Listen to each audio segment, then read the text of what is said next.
on the show today, Anthony Abbagnano. Did I say it right? Got it. Nailed it. Okay, good. He is an extremely experienced breath worker, friend of my mate Jamie Cato, I think introduced us to originally, founded Alchemy of Breath, the Asha community, describes himself as a rebel philosopher, an itinerant, a lover of love. I've heard so many good things. I'm looking forward to this. So, sir, welcome. Thank you. Thank you for having me here. It's a pleasure. How did you get interested in the body and the breath, Anthony? Well, how did that happen? Well, that's a story. I first met breathwork when I was 10 years old, and someone came and shoved a paper bag in front of my face and said, breathe into that. And so I did. And after about 20 breaths, he hugged me from behind and he squeezed my chest, and then he very gradually let me down to the ground. And I had the most extraordinary experience that I'd ever had at that point. You can imagine. I saw stars, and I kind of understood that there was something that made more sense than what surrounded me at that point in time in my life. I was a bit of an existential outcast from the beginning, and I was at boarding school when I was 7. And so this was a confirmation to me that there was something beyond this whole story that I was living at the time. And then I kept bumping into it. My first son was born when I was 18, and I had to coach his mother through a French breathwork system for delivery. And then after that, I did my stuff with yoga in my 20s and onwards, and with some Sufi breathing and holotropic breathwork and rebirthing. And I really understood it was interesting, but I never knew it was going to be what I would do. I mean, who would have thought that I'd be selling air after all? And but then one time I went to live in Asia, and I lived in Bali for about 13 years, and I got very ill. I got parasites, and this parasite is a pernicious one. It kills you, and it started to do its evil deed. And I was pretty much reduced to being still, and I was still battling, trying to figure out how am I going to make it through this. But I couldn't move. I couldn't even flinch. Any kind of tension would cause pain that would last for minutes, and it would become this perpetual journey. So I learned to lie very still, and I learned to breathe with the minimum of movement for about 8 weeks. I was lying in bed like this, and I learned what surrender meant. I learned that it's not just about struggling and striving and doing things, and my connection with life was breath. So I began to look at breath in a different way. There's a few things that we've said already. So you reminded me of early childhood experience. I think we did something a bit like that, but with a spliff involved, with it being behind. Yeah. And but also, even before that, I think kids do naturally experiment with breath, don't they? They hold their breath, they hyperventilate. They that is sort of almost a fairly, seems, a lot of children do. I've seen my niece and nephew do things like that. It seems they do something, that they're playing with the breath is one of the things kids do. Yeah, I remember doing that too, seeing how long we could hold for, and hold out, hold in, all of those things. They were all games we played, yeah. And you mentioned a few sort of schools of breath work. So you mentioned holotropic breath work, rebirthing. Maybe you could sort of set the scene a little bit for listeners who, you know, a lot of people have got into breath work literally in the last, say, 1 or 2 years. So they might have missed some of the stuff that's been going on previously. The first they heard about it was Dan Brulé or Wim Hof or you, and it's like there's been stuff beforehand. So maybe we should place some of the systems that have come before. Yeah, well, we're kind of in the second generation of breathwork right now. Its first incarnation in the West really started in the 60s with Stan Grof and holotropic breathwork. And Stan Grof was an extraordinary man, still is, and his exploration was with LSD back in the 60s. He was employed by the US government and brought over from what was then Czechoslovakia. And so he was doing clinical trials for the government, and they then decided that LSD was not on, and they banned it. And he then had noticed in those last years he was doing this for about 3 or 4 years in the early 60s, he noticed that there was a breath pattern that people started to use about halfway through their journey. And it was all about what has now become holotropic breathwork. And when he asked them why they were doing it, they said, it's because it helps me stay back where I was, helps me keep the experience that I'm having with the LSD. And so he then, with his wife, Christina, perpetuated his research and then began the whole school of holotropic breathwork, which has remained intact and undiluted ever since. Then the other guy was Leonard Orr and Sondra Ray, and they really developed as a result of knowing a man called Sai Baba in Hyderabad in India, and they started the whole rebirthing movement. And rebirthing, instead of remaining as intact as holotropic has actually diversified. It's had several children, of which alchemy of breath is one, and many others. Dan's got his style. There are maybe 50 or 60 different types: breath of bliss, clarity breathwork, transformational breathwork. They're all kind of grandfathered by that original encounter that Leonard Orr had with Sai Baba in India. And this rebirth. So what you're seeing now is, sorry, go ahead. So this name rebirthing, that's always confused me. Where does that come from? Is it just an analogy? Is it? I'm curious about that name. Yeah, it is. It's a great name, because when you think, I mean, here's the deal: we tend to forget about our breath from the first breath we take until the last one we let go of. We're not very conscious of it. So when you start to place focus on that, and I encourage people to do that when they breathe with me, to imagine what that first breath would have been like. It would have been completely unconditional, this grasp of everything, no filters, nothing, just a state of complete wonder and openness and curiosity. And so I use that as a way to get people to breathe that consciously. What if each breath you bring could bring that kind of possibility to it? But of course, we're kind of cluttered human beings with our psychological makeup and a very full frontal lobe and our operating systems that we have. So you have to make room in order to fit something else in. You can't just put more and more in your living room and expect to be able to keep adding more. So I tend to get people to associate their exhale with their exhalation with their final breath. What would that be like? What do you take with you? There's nothing that you can take with you that we know of. So I try to get people to think of that each cycle of breath as a birth and a death, because it is potentially, and it will be eventually. And so when people begin to associate that kind of importance to something that we take for granted, something happens. Just giving your attention to it changes things. Mm-hmm. Mm-hmm. So it seemed from the research I've done of you, just only a little bit, that it seems like kind of consciousness and awareness is a big part of what you do, as much as the sort of, because some breath schools seem to be more just like, okay, we're going to increase the CO2 volume by hyperventilating. It's much more sort of medical, kind of scientific-y, kind of physical kind of side of things, whereas it seemed like the consciousness seemed to be as important for you. Yeah, being conscious of what you're doing is not a bad thing, right? So, and especially about something so fundamental as breathing. But I promote over 40 different types of breathing practice. So it's not just one that I would promote. I love them all. I love Dan Brulet's work and I love Wim Hof's work. And I would certainly encourage everybody to try them all. And really underneath this, there's a potential to address everything that happens in life with the correct breath. So when we think of the breath being a signal of our state of being, or a symptom, if you will, of our state of being, if we're agitated, we breathe short breaths. Or if we're meditating, we breathe a very long, slow breath usually, or a shallow, soft breath. So when you begin to understand that you can actually reverse manipulate your conditions, if you're feeling too lackadaisical and you want to get activated, there's a breath you can do. If you want to calm down when you're stressed or panicking, there's a breath you can do. And kind of everything in between, from shopping to sex, whatever you're doing, there's a breath pattern that you could employ that will help you enjoy that moment more consciously. Yeah, this is really the fundamental insight of embodiment training generally, isn't it? There's a bi-directional link.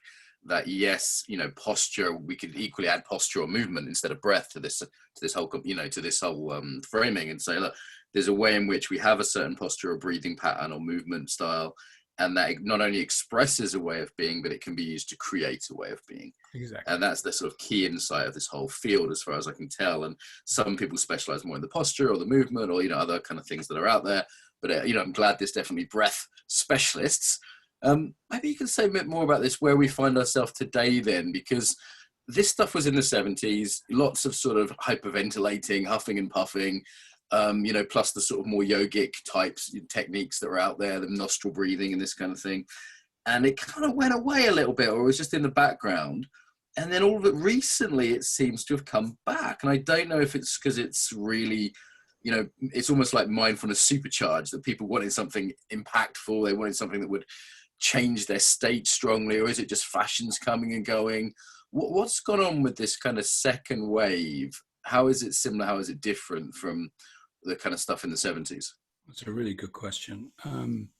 Well, first of all, my feeling is what happened in the 60s and the 70s, which I was fortunate enough to be part of, was a rather jerky, desperate, urgent wish to refuse the legacy that we were given and to try create something else. So we had love, make love, not war, and a lot of other concepts that we celebrated that was great in some ways and caused a lot of damage in others. But in terms of the awakenings that happened, especially with psychedelics and psychotropics, I think it left many people kind of out there. You know, a lot of people never really brought it home and put it into practice. However, I have great respect for them because they took great risks. They didn't really know what was going to happen, but they did create a certain context for the rest of humanity to move into later on. So it was kind of like a seed planted and also ridiculed by many and excommunicated by many, but still a seed planted. And then I think what's happened since then is that the world condition has become so much more transparent in view of our media and our communication systems. And maybe it was as messy as it was then. Now, I don't know. To me, it seems messier now. Maybe it's just because we hear more and we get to see more detail, but that's someone else to judge that one. But I do believe that what's happened in the wake of this tremendous shift towards plant medicines and psychotropics being used in a slightly more conscious way, that people want to bring it home now. They're not just seeking to get high. They want to bring it back into the body. And how can I make this work in my life? How can I really create a pivotal moment in my life? And I think that's the distinction to me. We're having almost like a 60s 2.0, and it almost got launched in the 90s. After the sort of, you know, the sort of greed and consumerism of the 80s. And then it kind of like wasn't quite, the environmental movement, you know, came back in the 90s in a big way when I was growing up. And it was kind of grunge and it was druggy, but it wasn't quite consciousness expanding. You know, it was more hard drugs and other things. And now it seems like, okay, the movement I see is almost like differentiation in the 60s and reintegration now. You know, that kind of move. And also, as you say, an emphasis from state chasing to, and I think that's still present in modern psychedelics. And there's an extremeness to a lot of modern breath work. And people say, okay, have you done this? Oh, no, I've done the 7-day intensive in the Polish mountains with, you know, and I did that fasting. Oh, okay, I did that on Abbagnano fasting in the Himalayas. You know, there is still this sort of almost competitive, like, fucking hell, guys, you know, what happened to just do mindfulness of breath for 10 minutes in the morning, you know? But it does seem like there's been this, but there is still some sense of like normal people do breath work now. You know, my colleague Alison's a breath worker and she was in the corporate world and she still sort of, you know, does corporate coaching and kind of looks the part. She didn't drop out and go to Nepal. So, yeah, I'm thinking out loud here, Anthony. I hope you don't mind because I'm sort of trying to get us. My thing's always making sense of the whole embodiment world because I'm privileged to get to interview so many people. Yeah. Well, I think you're absolutely right. I've done a lot of work with the Psychedelic Society, and I work a lot with addictions and trauma, and I also work with a lot of people who've had traumatic experiences, let's say, with the plant medicines. And it reminds me of a story that I was told by a shaman from Peru who when I asked him, I said, well, what do you think? Because my experience with plant medicines was back in 1988 or something, when I was in Brazil and drinking ayahuasca a lot, and took my son there for his 21st birthday. But I asked this shaman in Peru, I said, what do you think about this being commodified now? And he said, the situation is so urgent that it's okay. Like it has to be. The way it's being used, but it has to be used, yeah, because if it's not used, people are not going to wake up like they need to. Yeah, and that kind of resonates for me. I don't like to see the damage, but we need that kind of a wake-up call. Yeah, and there's a way in which things have to be kind of packaged and branded in the modern world just to get out there. Like I've been very big on teaching business skills to a lot of my students, because I'm just like, look, if you do something good, I want this to be out there in a way. And, it's like we're having these skills used against us psychologically by people with no interest in our well-being. We should know some of these skills ourselves, so there's a sort of guerrilla kind of element to it. And how do we make sense of it now? Because as you said, there's all these different schools, and I don't have anything bad to say about any of them. To be honest, the ones I've come across have all been good. And I'm doing Max Strom's breathing course, and I had Dan Brulé on the show the other day, and I've done Wim Hof for a while, and I've had good experiences with all of them. But what I'm left with now is sort of going, okay, I've got half an hour before I start work. I want to do a bit of breath work in the morning. Maybe I've got a weekend off in a month that I can do a workshop on. I've got choices. So how do I make sense of this sort of rainforest of techniques we now find ourselves in?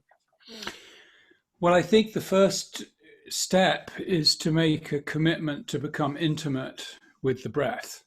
And then the next step is to become intimate with what it brings, because it brings all kinds of things. So if we understand the benefit of the breath in a given situation, like the Wim Hof breath, which is really quite simple and straightforward and quick to get a result with, and we're impressed enough with the breath, then perhaps we can be more inquisitive as to the other types that are available as well, and move towards using them and applying them.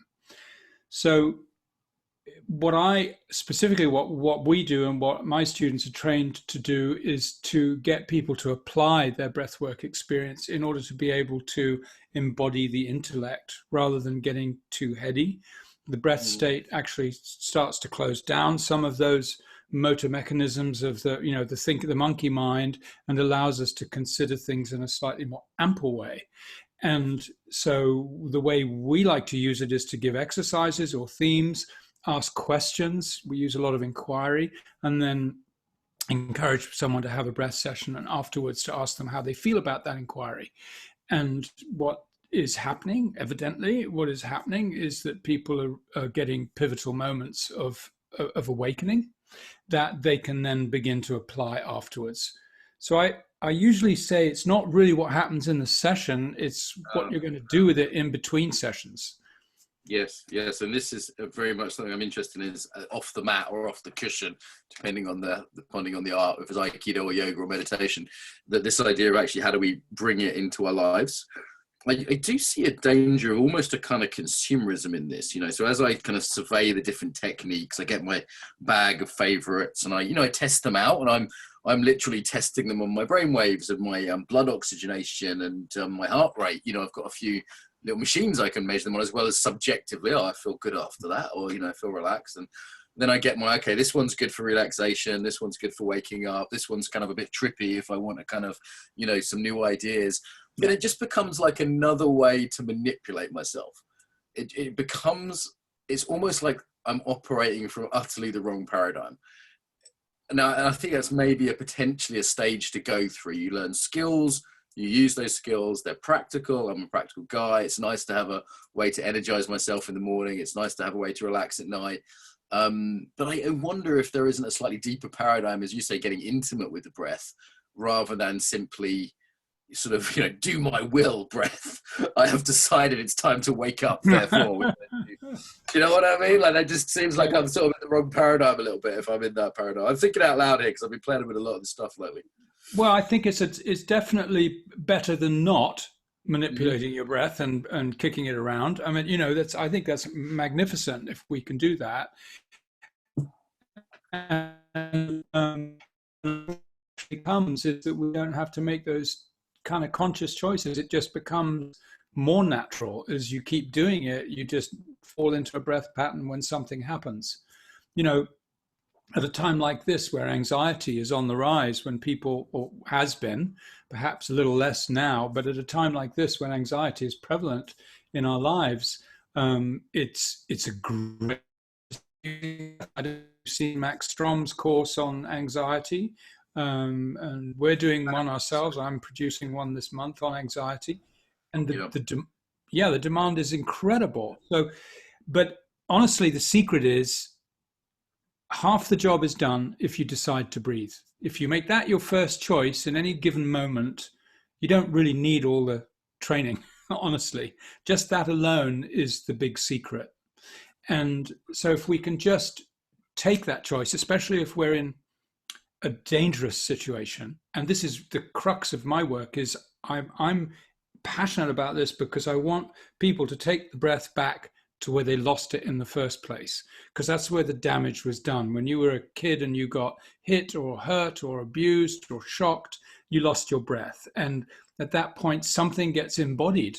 At that point, that gets stuck in the body. And the beauty of the breath is that when we do give it our attention and when we can master its usage or dance with it, we can actually unlock those things that have been in there for a lifetime and be free.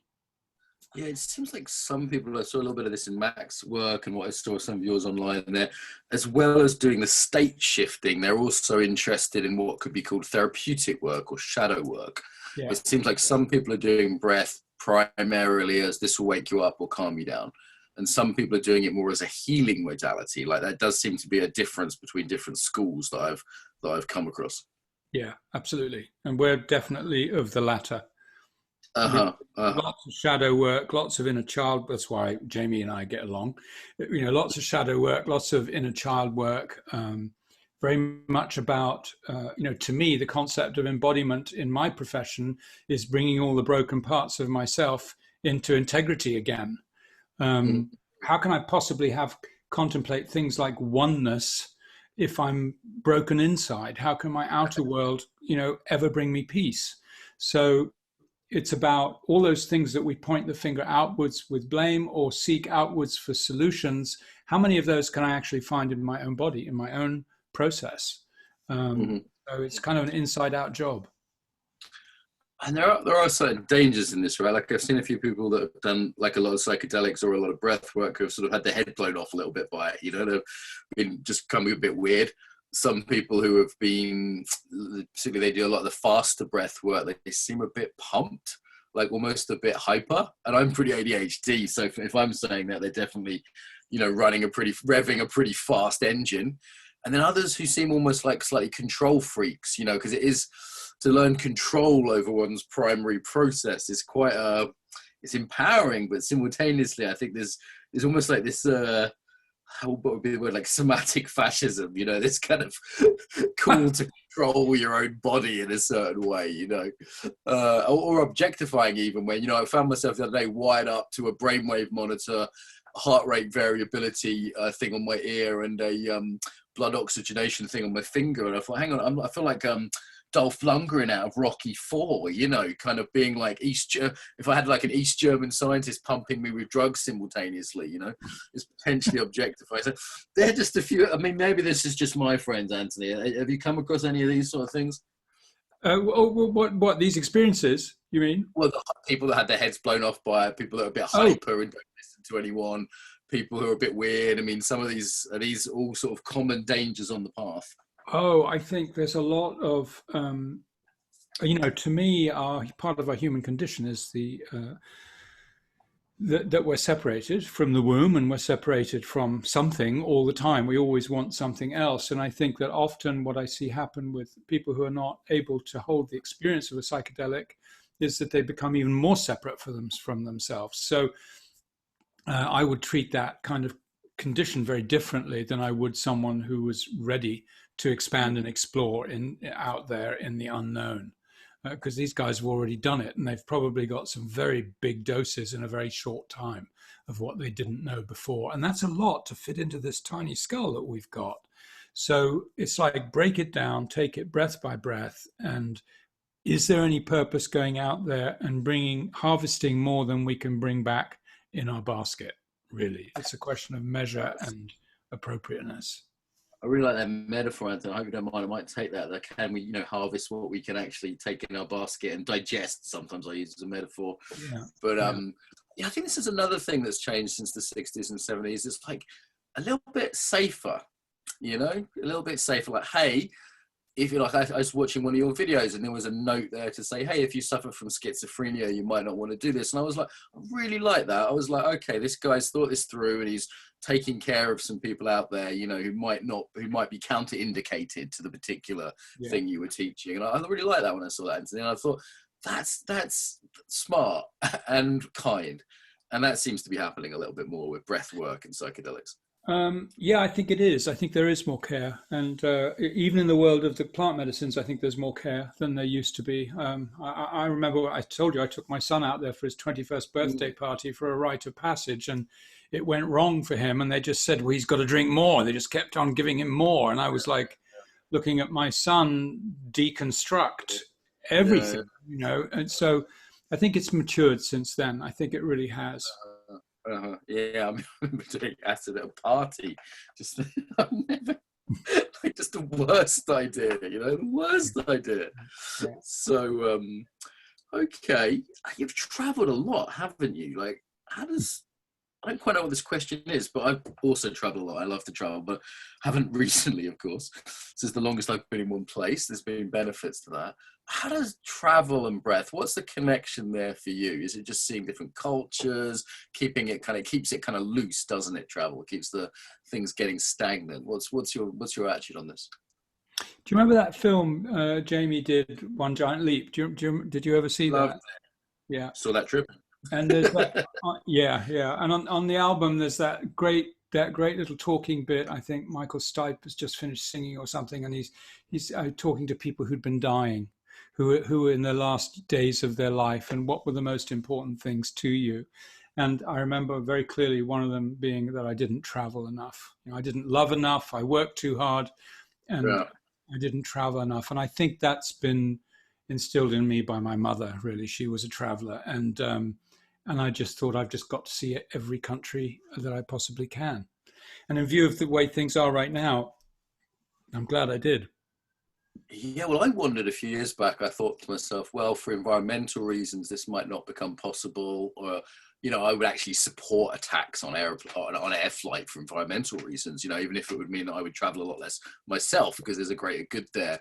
And I thought, well, maybe the economics of it just changes because, flights are very cheap around Europe, for example. And I just made it kind of like, what, actually I do want to see the world. And, I said to my wife, I said, we don't have kids. We're both physically well. I said, that might not last forever.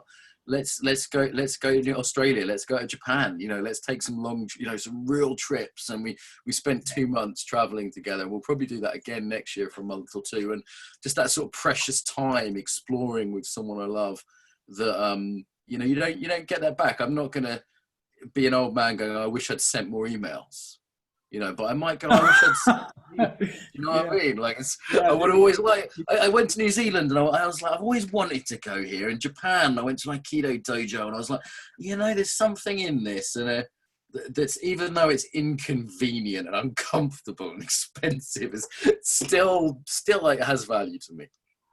Well, I think there's also, there's very little distinction I'm finding, especially now, between going for a walk down the Cornish coast or taking a flight to another culture. It's not traveling. We're getting to reinterpret what it means.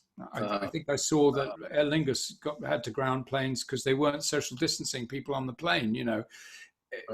It's not going to be viable to fly the way that we used to fly if people are still intimidated by this thing that's happening. So we're going to get to look at what traveling means. Is it worthwhile looking in a square meter of grass and counting how many spiders there are, or do I need to cover miles of territory to learn something else? I've definitely been enjoying being at home more and reacquainting myself. I found an alley I hadn't walked down the other day, despite having lived in this town for 15 years, and it was no more than a kilometre from my house. And it's little adventures like that. It was, oh, let's go down here. I was with my wife. What's down here? You know. But I mean, we have been living in a slightly mad time of, you know, people running around the world and going to Bali and not in the sort of hippie fantasy of Bali and Goa and Thailand and not knowing our neighbours. It's all been a bit surreal, hasn't it? I knew it didn't ever feel sustainable. It didn't ever feel normal to me. I just went, this won't last. And for better and for worse, right? Part of me was like, right, enjoy it while I can. And part of me was like, you know, when are we going to get back to a more sustainable culture than this? Yeah. Yeah, I heard that 16 square meters of ice melts for one business class ticket from London to San Francisco. And that kind of helps it sink in a bit. Like, actually, we can be more responsible than we are. We can do right. There's a few levels of it, isn't there, in terms of the impact of, I think it's the environment. I think will be probably known for our listeners. The one that's been hitting me is the impact of local community on just not being at home. That, you know, like how is it to know your neighbors? How is it to rely upon your neighbors? How is it to be genuinely in community? Yeah. And you see this like attempts to do this, you know, people go to a festival and they call it community, but there's no real commitment there. It's not the same as being in the village. I'm really wondering what community 2.0 looks like, you know, not necessarily the Findhorns or the sort of unusual special places, you know, which are great. And I'm glad people are brave to do those experiments, but what does community look like for most people in the normal world when can we reinvent that in a way that has the best of the 50s, but, you know, not with the sort of awful neighbors gossiping and knowing in your business and sort of, you know, everything that comes with somebody who grew up in a village, you know. So I'm curious about that right now. Yeah, I think it's going to shift. You know, we're involved in a community in Italy, and we're watching how the nature of people's interest is evolving right now. We're getting people, a much larger proportion of people from cities that are going, okay, that's enough. Now I've learnt my lesson. I think I would just want to reconnect with the land again, keep it more ABC rather than, you know, keep it less complex. So I think there is a tendency to want to reinvent community right now. And at the same time, the paradox is that everything's going wild on the internet too, like your community and my community. And right, it's crazy. Yeah, it's fantastic. So I think there's a reinterpretation. You do tasters online as well, don't you? I'm hoping to get to one of those at the weekend to have a bit more of a experiential sense of it. It says a reinterpretation of what community is. Was that what you were just saying there? That it's like, on the one hand, it's more local because we're not traveling, but on the other hand, it's more international because everybody, you know, the numbers we're hitting with the conference are just absurd. Like just 100, you know, we're expecting, I think the conservative estimate now is 300,000. Yeah, and that's it's just crazy that can happen. And we do these days, we're doing this breathwork day where, you know, we all of a sudden have, you know, 1,000, 2,000, 3,000 people just turn up just for a day event, you know. It's just insane. So I'm still getting my head around what this means, you know, and simultaneously I've talked more to my neighbors in the last 2 months than I have the last 2 years, I think, you know, physically live in my buildings. We've had reasons to, you know, there's been a sense that we might need each other now. And I'm not just going to bugger off to Moscow on another business trip in 2 days. So who cares, you know? Yeah, I like that. I mean, I really feel there's that there's the potential of intimacy coming back again, and community care. It's one of your areas, right? You work with intimacy as well as breath work, I believe, Anthony. Yeah, I do. Right? I work with intimacy. Yeah. Uh-huh. I've been doing breath work on the internet since I don't know, since 2014 or something. Uh-huh. And you spoke about the safety of people earlier on, and how do you if you did a breathwork day with thousands of people, you know these people need to be cared for no matter where they are, if they're on a screen or in front of you. Yeah, that is definitely one thing I've been considering is safety stuff. I'm launching a course tonight with 200 participants it's a 3-month course, and it's been great for business, and I'm great that we can, it's simultaneously made me more money and been cheaper for people than our face-to-face courses. So I'm kind of, okay, everyone wins, But in terms of supervision level, It's not the same as seeing 20 people in the room and saying, so Susan at the back there looks a bit upset. Next time she goes to the toilet, can you just see if she's okay? Yeah, exactly. Yeah. You know what I mean? It's not the same as that, is it? So that is a concern for me. And there's definitely techniques I'm not teaching because I won't be able to supervise the, with my students I work with over a year, we can really get the ethics and the safety stuff really pinned down. And I just can't guarantee that someone can click the little thing saying they've watched the video and they haven't really. It's different from seeing people do it and go, right, I can see you're not doing that right. So look, this is what you need to learn for me to give you the certificate kind of thing. Yeah, absolutely. But I do believe, but there is a way to encourage people to do deep inner work and reflection and keep it safe on screen. It's just different. It's different than real, in a room, you can also feel the general mood and the resonance of the combination of people and all of those things. But on screen, you still can, but it's just a little different. Now I'm finding, because our groups are getting bigger than 1,000, that we're starting to use a webinar format. And that's another whole level of taking care of people, because it's like you're more on television and you've got to reach out there and make sure that they feel held. And you can't, you can see a chat box, but it's like ticker tape. It's like flying so fast that you can't read anything. So it's just knowing that it's different, isn't it? Rather than saying, going, okay, so if I've got 10 people online, it's like this. It's not like in person, it's different this way.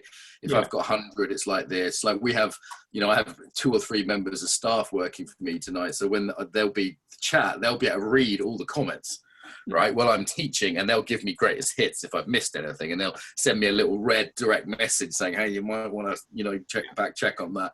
And there's things we do like that. We have coaches now who come in and do groups of 5 people to, after the big seminars, they can kind of check in and answer any questions. It's about developing skillful means, which is what teaching has always been about, isn't it? I mean, in some ways, nothing's really changed. It's just different skillful means, I think so, but it's also kind of puncturing new possibilities and methods and delivery systems, and that's the fun to me. Is that being a pioneer is a lot of fun. There's a lot of juice in that for me, and also I'm sure for you, it's like your own studies and your own processes and your own learnings need to stay happening, otherwise you get stale. Constantly, every day, I'm working my way through 2 online courses at the moment while writing my own book and doing all the normal things I do. Just every day, even if I just watch half an hour of Christopher Wallace or half an hour of Max Strong, I go, okay, I've learned something. I've tried a new thing. Do you know what I mean? And I mean, I'm very lucky if I have access to, I can text them afterwards and ask some questions. But it's, for me, keeping learning like that is the only thing that keeps my own teaching fresh. Yeah. And I think it shows as well, like having people on the podcast, it's an ongoing inquiry. It's not a marketing platform, it's a genuine curiosity to speak to people like you. What's your lead edge right now, Anthony, then? What are you discovering? Or a sort of related question, where do you think the breathwork world is going? Well, I think there's some danger. I think it's going to need regulation, because there are a lot of sprouts coming up that are not being tended too well. So I think one needs some caution when one views the thing as a whole, and be selective.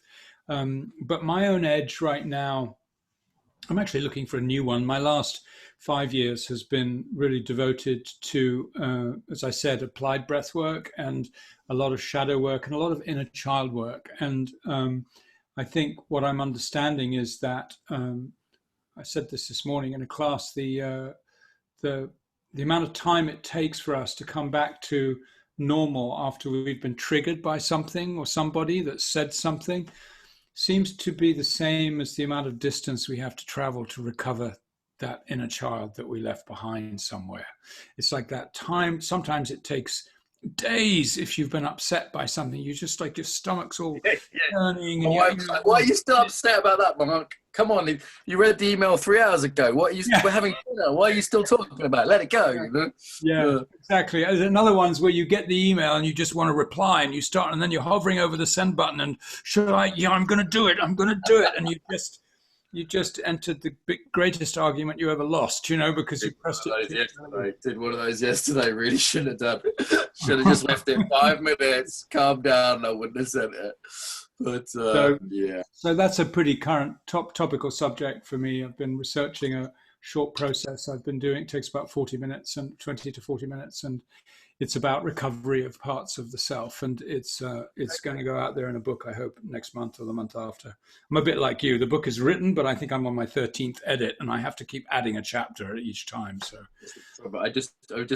my designer, Matt, God love him, he's so patient. Every time he does a design for me, 2 weeks later, I've got an updated version because I've thought you, and I probably just wait. But it's part of the process, isn't it? Teaching, writing, designing memes, whatever it is, it's part of the process of creativity. I have to think out loud or think out external and then go, it doesn't quite work and we can improve that. So any favorite breathwork techniques? I know it's kind of a strange question for a man that's got loads. Do you have any sort of classics that you would say to anyone listening? Listen, maybe you're not going to become a breathworker and get trained by me or Dan or whoever, but you should at least know this. Would you have a kind of like these two or three tools? I've got a couple. Everyone's toolkit. Yeah, I've got a couple, even three. I'd say first of all, as just a breath awareness, a level 1 breath awareness exercise, is to know that the lungs are like a balloon. They don't just come forwards and upwards. But if we take a breath, that's kind of what we do, right? We stick our chest out or our belly and we raise our shoulders a bit like that. But we don't consider that there's other possibilities that are happening there too. And so I call it the balloon breath, which is just, first of all, to take a big inhale and to experience your rib cage open sideways for the first breath, and then so inhale and expand sideways, and you can discover, oh yeah, there's something that wants to move sideways there, but I never thought about it before. And then the other one is it actually does the same going backwards. If you give attention to your spine and where the ribs meet, and you can actually feel that it'd be very natural for it to expand backwards. So in other words, we can then start to get a 360 expansion when we breathe. And sometimes when I do this, I get joint release. I get clicks coming out of my back going, oh, thank you. Yeah. I've forgotten there was space back here. So breathwork is bodywork, isn't it, really? Yeah, exactly. I think that's a really handy breath to have. Another one is what I call the transformers breath, which is about activating the vagus nerve. And it just gives you that feeling of well-being. And the best way to describe it is sometimes when you eat a meal, halfway through the meal, you might notice there's a point where you go, yes. The bath or the toilet. Yeah, exactly. And that's the vagus nerve, because your belly's pressing against your vagus nerve and it's just like, oh yeah, it feels good. So the transformers breath, I start people off with an in-breath of 4 and then an out-breath of 8 usually, and it's all through the nose. So it's a really simple 1, 2, 3, 4, 8, 7, 6, 5, 4, 3, 2, 1. And then back again, and we keep doing it. I don't know if you want me to do that now or not. I don't want to waste.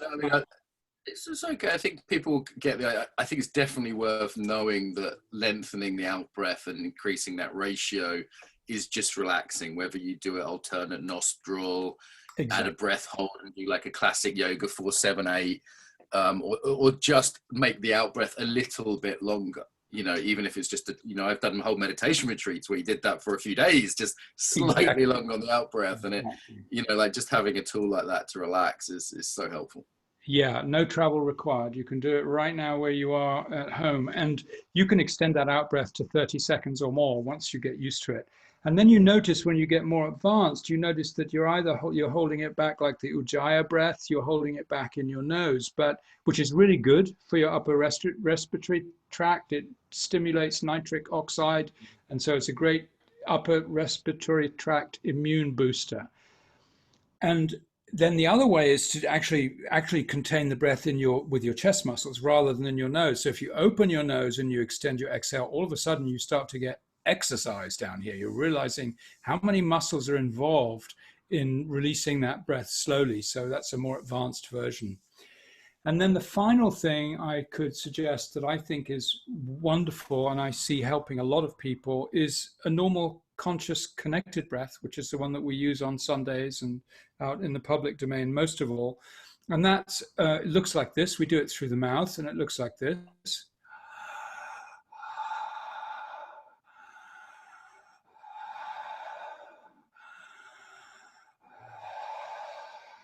And that we do for, I say, do it 27 times, i.e. 3 minutes, don't be counting, and then free write for 5 or 10 minutes, and set your little timer on your clock or your watch so you can just write without having to think when you have to finish. And free writing can be on a keyboard or with pen and paper. Just don't stop. Just don't stop. Whatever happens, say, I've got nothing to say, I've got nothing to say, if you run out, and then check it out after a week.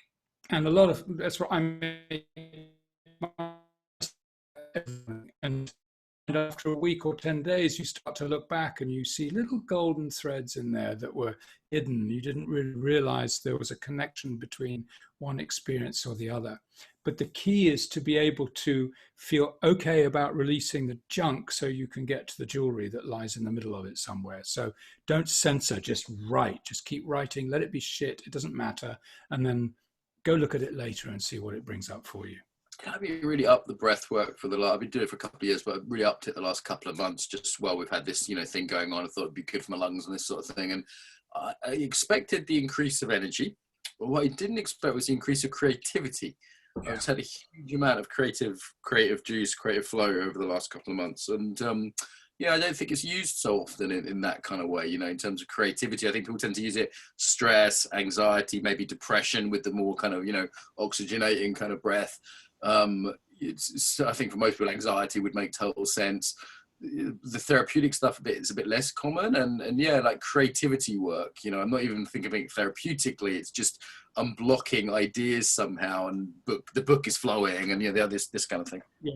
Well, I think that is therapeutic, of course, isn't it? It's our natural opportunity to be in that place. I find that breath work is dehypnotizing. It sort of withdraws us from this hypnotized stupor that we live in and gives us a chance to review things in a different way. And especially with things like creativity, if you feel stuck, and part of that is allowing the emotions to flow too. And when we breathe through the mouth, like I just did, especially if you explore, just opening the back of your throat as you breathe, and open your back of your throat more, you'll find a sense of vulnerability arises quite quickly. We become undefended, and that allows the emotions to flow again. And the whole thing that we're finding is that behind emotions that we avoid are a whole potload of other emotions we might want to feel. So it's really worth learning how to feel the tough ones at the same time as the easy ones, and see what lies behind them. So it's that old thing of, you can't selectively numb the body, can you? You can't just numb the bits you don't want. You end up numbing the whole of aliveness generally. So yeah. We need to wrap up fairly soon, but what about breath holds? How do you feel about that? Some people seem to be very big on them, holding on the out breath, holding on the in breath. Any kind of wisdom or thoughts on that? I think they're great. I think they're wonderful. And I use them all the time. And the classic one is the Wim Hof breath. There's another breath that I've found called the combustion breath that we do that with too, where we do a similar breath hold to Wim Hof's, but it's a slightly different breath pattern. It's all about exporting. There's an incompatibility about breath work. If you read a book like The Oxygen Advantage by Peter, can't remember his name, Oxygen Advantage, you can Google it. It's a book about high altitude training, which says that we breathe too much through the mouth naturally anyway. We actually get less oxygen in the brain if you breathe through the mouth or for too long. And so this is all about breathing through the nose. And one of the big takeaways from that book is, especially if you're going to need stamina and you're exerting yourself, breathe through the nose. Don't breathe through the mouth. Instead of panting, breathe through the nose, and you can last longer. Then the other side of the scale is the whole rebirthing and holotropic breathwork movement, which says we're going to breathe through the mouth and we're going to understand and learn to think in different ways. And I'm now booking a call to speak to a man called Peter Litchfield, Dr. Peter Litchfield over in the States, because he's studied this physiologically and he's a doctor. I'm curious to know, if you get less oxygen in the brain, which is what the high altitude trainers say happens when you breathe through your mouth, Mm-hmm. does that actually make you more creative? In other words, is there a cage in the brain, the sort of the structure of neuron pathways that we've created, does it become a rusty architecture which doesn't permit us freedom anymore? That I earlier called that hypnotic stupor that we live in. Is it possible that by actually shortening the oxygen supply a little bit to the brain, that we can hop out of our neuron pathways and start to think more with our body, for example? I mean, we know 80% goes from the heart up to the head and 20% goes from the head to the heart. So why don't we listen to the heart a little more? What would that look like instead of, so there's some interesting inquiry there to follow up on. I think we don't yet have a sort of unified field theory, right? Like that's Patrick McEwen, I think it is, the oxygen advantage, in that there's some counterintuitive stuff here as well, right? Like, carbon dioxide, that sounds bad. That's a waste gas. But actually, it's carbon dioxide that slows our heart rate down, isn't it? It might lead you to, I've been using a blood oxygenation device, and as the oxygen level goes down, the carbon dioxide levels, my heart rate's half of what it normally is. And I think, okay, that could be quite restful. That could be quite positive for me. So you might think, there's lots of carbon dioxide. That's a bad thing, but not necessarily, right? Some of this is a bit counterintuitive. Yeah. Exactly. That we're on the front line here. I call the breath a miracle because it's our life source, right? It's referred to in every religious script in a fantastical way. But we're still on the eve of discovery of what it can do. And 30 years ago in India, they were having dogs sniff your breath to find out if you had cancer. 60 years ago, we were taking alcohol breath tests if you were driving, right? The big breath tests that the Brits had over here.